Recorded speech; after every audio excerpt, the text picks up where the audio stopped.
আমরা মাছে ভাতে বাঙালি। আমরা বাঙালিরা মাছ ভাত খেতে কিন্তু ভীষণ পছন্দ করি। এর আগেও আমি আমার চ্যানেলে মাছের অনেক রকম রেসিপি আপনাদের সাথে শেয়ার করেছি। দই কাতলা রেসিপিও শেয়ার করেছি, যেটা অনুষ্ঠান বাড়ির মতন বানানো হয়ে থাকে। তবে আজকে আমি আবারও একটা মাছের রেসিপি শেয়ার করছি। সেটা হচ্ছে দই মাছ। এই মাছটা আপনারা যখন বাড়িতে বানাবেন তখন একটু যদি লক্ষ্য করেন দেখবেন এই মাছে কিন্তু আমাদের একদম বাঙালি ট্র্যাডিশনাল স্টাইল বা আ বাঙালি সাবেকি স্টাইলে মাছের যে রান্নার রেসিপি তার একটা টাচ আপ পাবেন। তার পাশাপাশি একটা দক্ষিণ ভারতীয় টাচ আপও কিন্তু পাবেন। এইটা কিন্তু আমার সম্পূর্ণ নিজস্ব একটা রেসিপি। আর খেতেও কিন্তু হয় অসাধারণ। আপনারা অন্তত একবার হলেও এইভাবে দই মাছ বানিয়ে দেখতে পারেন। এই মাছটা বানানোর জন্য মানে এই রেসিপিটা বানানোর জন্য আমি কাতলা মাছ ব্যবহার করছি। আপনারা চাইলে রুই মাছের ব্যবহারও করতে পারেন। যাই হোক, দই মাছ বানানোর জন্য আমি এখানে ৪ টুকরো মাছ নিয়েছি। মাছ আগেই ধুয়ে ভালো করে জল ঝরানো ছিল। এখন এর মধ্যে আমি একে, একে দিয়ে দিলাম নুন। এখানে আমি হাফ চা চামচ নুন ব্যবহার করেছি। হাফ চা চামচ গোলমরিচ গুঁড়ো দিয়েছি। গোলমরিচ গুঁড়োর পরিবর্তে লাল লঙ্কার গুঁড়োও দিতে পারেন। তবে আমাদের বাড়িতে লাল লঙ্কার গুঁড়ো খাওয়ার খুব একটা চল নেই। এর আগেও আমি অনেকবার আমার বাড়ির রেসিপি আমি শেয়ার করেছিলাম। তো সেখানেও আমি বলেছিলাম আমাদের বাড়িতে লাল লঙ্কা খাওয়ার খুব একটা চল নেই। তাই আমি গোলমরিচ গুঁড়ো দিচ্ছি। আর দিয়েছি আমি অর্ধেক পাতিলেবুর রস। পাতিলেবুর রস দিলে মাছের যে একটা আষ্টে গন্ধ থাকে সেটা চলে যায়।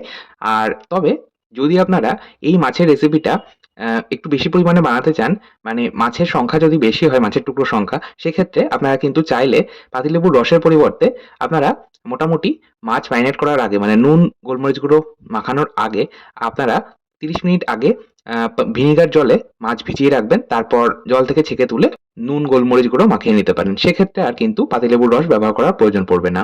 যাই হোক, কথা বলতে, বলতে একটা গ্রাইন্ডিং জারের মধ্যে আমি নিয়ে নিলাম ৫ থেকে ৬ কোয়া রসুন, একটা হাফ ইঞ্চি আদার টুকরো যেটা খোসা ছাড়িয়ে কুচিয়ে রাখা ছিল, আর একটা মাঝারি সাইজের পেঁয়াজ আমি এখানে ব্যবহার করছি। পেঁয়াজটা আমি খোসা ছাড়িয়ে টুকরো করে রেখেছিলাম। আর ব্যবহার করেছি ২ থেকে ৩ টে কাঁচা লঙ্কা। ঝাল বুঝে কাঁচা লঙ্কা ব্যবহার করবে। এছাড়াও ব্যবহার করেছিলাম হাফ চা চামচ ভাজা জিরের গুঁড়ো। গোটা জিরে শুকনো কড়াই বা তাওয়াতে ড্রাই রোস্ট করে নিয়ে সেটা ঠান্ডা করে মিক্সিং জারে গুঁড়ো করে আমি সবসময় রেখে দিই এয়ারটাইট কন্টেনারের মধ্যে। সেটাই কিন্তু আমি এখানে হাফ চা চামচ দিয়েছিলাম। আর কোনো মসলা এতে যাবে না। মানে ধনে গুঁড়ো বা হলুদ গুঁড়ো এগুলোও কিন্তু আমি ব্যবহার করব না এই রান্নাতে। আচ্ছা, এবার আমি জল ছাড়া এটা বেটে নিয়েছি। কোনো রকম জলের ব্যবহার ছাড়া বেটে নিয়েছি। পেঁয়াজের জলেই কিন্তু আমাদের মসলাটা বাটা হয়ে যাবে। তারপরে আমি এই মসলাটা একটা আলাদা পাত্রের মধ্যে নামিয়ে রাখলাম। মিক্সিং জারের মধ্যে সামান্য একটু জল দিয়ে লেগে থাকা মসলাটা ধুয়ে দিয়ে দিলাম। এবার ওই একই গ্রাইন্ডিং জারের মধ্যে ব্যবহার করেছি ১ থেকে ১.৫ টেবিল চামচ কাজু বাদাম, ১ থেকে ১.৫ টেবিল চামচ সাদা তিল। এখানে আপনারা কাজু বাদামের পরিবর্তে রোস্টেড চিনেবাদাম মানে ভাজা চিনেবাদাম ব্যবহার করতে পারেন। আবার সাদা তিলের পরিবর্তে আপনারা চাইলে এখানে চারমগজের ব্যবহারও করতে পারেন। তবে আমি যেটা বলব, আমি পার্সোনালি যদি সাজেস্ট করি আপনাদের, তাহলে বলব আপনারা এখানে চারমগজের পরিবর্তে সাদা তিল ব্যবহার করেন। সাদা তিল ব্যবহার করলে স্বাদটা বেশি ভালো হয়। আচ্ছা, এর মধ্যে আমি সামান্য একটু নুন আর খুব সামান্য একটু চিনি ব্যবহার করেছি। এই রান্নায় একটু চিনি দিলে টেস্টটা ব্যালেন্স হয় আর স্বাদটা কিন্তু আরো দ্বিগুণ মাত্রায় বেড়ে যায়। দিয়ে ১ম এ ড্রাই গ্রাইন্ড করে নিলাম, মানে শুকনো বেটে নিলাম। তারপর এর মধ্যে আমি ব্যবহার করেছি মোটামুটি ৩ থেকে ৪ টেবিল চামচ টক দই। টক দইয়ের পরিমাণটা একটু বেশি লাগবে যেহেতু এটা দই মাছ। দিয়ে এটা আমি আবারও একবার ব্লেন্ড করে নিলাম। ও হ্যাঁ, সামান্য একটু জল দিয়েছিলাম এই সময়। দিয়ে আবারও ব্লেন্ড করে নিলাম। ব্যাস, আমাদের মাছের মসলা একদম তৈরি। এবার মাছটা আমরা ভেজে নেব। তার জন্য গ্যাস ওভেনে কড়াই চাপিয়ে দিয়েছি। কড়াইয়ের মধ্যে দিয়ে দিলাম সাদা তেল। রান্নাটা আমি সাদা তেলে করব। আর পরবর্তীতে অবশ্য একটু মসলাটা আ ওই যে বলেছিলাম একটু বাঙালি টাচ রাখবো। সেইজন্য আমি এখানে কিন্তু একটু সর্ষের তেলের ব্যবহার করব। তবে ভাজাভুজির কাজটা আমি সাদা তেলেই করব। মানে মাছটা আমি সাদা তেলেই ভাজবো। আচ্ছা, তেল ভালোমতো গরম হলে সামান্য একটু নুন ছড়িয়ে দিলাম। তাহলে মাছটা নিচে লেগে যাবে না। তারপর তেল একদম ধোঁয়া ওঠা গরম হয়ে গেলে গ্যাসের ফ্লেম একদম কমিয়ে দেবো। তারপর একটা, একটা করে মাছের টুকরো দিয়ে ভেজে নেব। আমি যে পরিমাণ তেল দিয়েছি তাতে আমার ২ টুকরো করে মাছ একসাথে ভাজা যাচ্ছিল। তাই ২ টুকরো মাছ দিয়ে আমি ভেজে নিলাম। তারপর বাকি ২ টুকরো মাছও একইভাবে ওই তেলের মধ্যে দিয়ে ভেজে তুলে নিলাম। আর মাছগুলো কিন্তু খুব বেশি কড়া করে ভাজিনি। হালকা একটা সোনালী রং ধরলেই কিন্তু মাছ আমি তেল থেকে তুলে নিয়েছি। আচ্ছা, তেল থেকে মাছ তুলে নেওয়ার পর ওই মাছ ভাজা তেলের মধ্যে আমি দিয়ে দিলাম ১.৫ টেবিল চামচ সর্ষের তেল। ওই যে বলেছিলাম একটু সর্ষের তেল ব্যবহার করব, তাই সর্ষের তেলটা দিলাম। তেলটা ভালোমতো এবার আবারও গরম হয়ে গেলে দিয়ে দিলাম ফোড়নে ১ থেকে ২ টো চেরা কাঁচা লঙ্কা, একটা গোটা শুকনো লঙ্কা। এই ২ রকম লঙ্কা যদি ব্যবহার করা হয় গন্ধটা ভীষণ ভালো হবে। ব্যবহার করেছি ১/৪ চা চামচ কালো সর্ষে বা আপনারা রাই ব্যবহার করতে পারেন।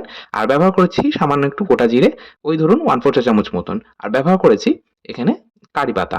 এখানে আমি মোটামুটি ১৫ থেকে ২০ টা কারি পাতা ব্যবহার করেছি। আর ব্যবহার করেছি একটু চিনি। এখানে আমি ১.৫ টেবিল চামচ চিনি দিয়েছি। এই রান্নার রংটা আপনারা চাইলে সম্পূর্ণ সাদা ধবধবে রাখতে পারেন। তবে আমি একটু হালকা লালচে রং আনার জন্য সামান্য চিনি দিলাম। চিনিটা ক্যারামেলাইজ হয়ে একটা লালচে রং আনবে। তবে এতে কিন্তু হলুদ গুঁড়োর ব্যবহার আমি আর করছি না। যাই হোক, আ মসলাটা মানে চিনিটা হালকা গলে গেলে দেখবেন একটা লালচে রং ধরে গেছে, তখন আমি দিয়ে দিয়েছি এর মধ্যে পেঁয়াজ, আদা, রসুন, কাঁচা লঙ্কার যে পেস্টটা বানিয়েছিলাম সেটা দিয়ে আমি ১ম এ ২ থেকে ৩ মিনিট ভেজে নিয়েছি। পেঁয়াজ, আদা, রসুন, কাঁচা লঙ্কাটা যখন দেখবেন এইরকম বাদামি রং ধরে গেছে, মোটামুটি আমি ৩ থেকে ৪ মিনিট কিন্তু ভেজেছি গ্যাসের ফ্লেমটা মিডিয়ামে রেখে। তারপর দিয়ে দিতে হবে ওই যে দইয়ের মসলাটা বানিয়েছি, দইয়ের মিশ্রণ দিয়ে সেই মসলাটা দিয়ে দিতে হবে। আর গ্রাইন্ডিং জারের মধ্যে সামান্য গরম জল দিয়ে লেগে থাকা মসলাটাও কিন্তু ধুয়ে দিয়ে দিলাম। এবার আমরা মসলাটাকে আরো মিনিট ২-৩ সময় ধরে কষিয়ে নেব। এই মসলা কষানোর উপরেই কিন্তু নির্ভর করছে রান্নার স্বাদটা কতটা সুস্বাদু হবে। মোটামুটি আমি কিন্তু ৮ থেকে ১০ মিনিট মসলাটা কম আঁচে ধীরে, ধীরে কষিয়েছি। দেখুন রান্নার রংটাও কিন্তু এখন বেশ পরিবর্তন হয়ে গেছে। মসলাটা আমাদের কষানো হয়ে গেছে। এবার আমি এর মধ্যে দিয়ে দেব আমার পরিমাণ মতন গরম জল। এখানে আমি মোটামুটি ১.৫ কাপ গরম জল ব্যবহার করছি। রান্নায় সবসময় আমি গরম জল ব্যবহার করি। এতে আমার মনে হয় রান্নার স্বাদটা বেশি ভালো হয়। আর যেটা বলব, আপনারা যতটা ঝোল বা গ্রেভি রাখতে চান সেই মতো কিন্তু জল ব্যবহার করবেন। আর এই মাছের ঝোলটা কিন্তু একদম পাতলা টেলটেলে ভালো লাগে না। একটু গামাখা, গামাখা হলে বেশি ভালো লাগবে। তাই জলটা একটু বুঝে ব্যবহার করবেন। যাই হোক, জল দেওয়ার পর যখন একটা ফুট আসবে একদম হাই ফ্লেমে, মানে জলটা দেখবেন একদম ফুটে উঠেছে, তখন মাছের টুকরোগুলো দিয়ে দেবেন। আর মাছটা যে পাত্রের মধ্যে তোলা ছিল ভেজে, সেই পাত্রের মধ্যে আমি মাছটা তো ম্যারিনেট করেছিলাম। তো ওর মধ্যে কিন্তু কিছুটা নুন, গোলমরিচ গুঁড়ো, এই মসলাগুলো লেগে রয়েছে।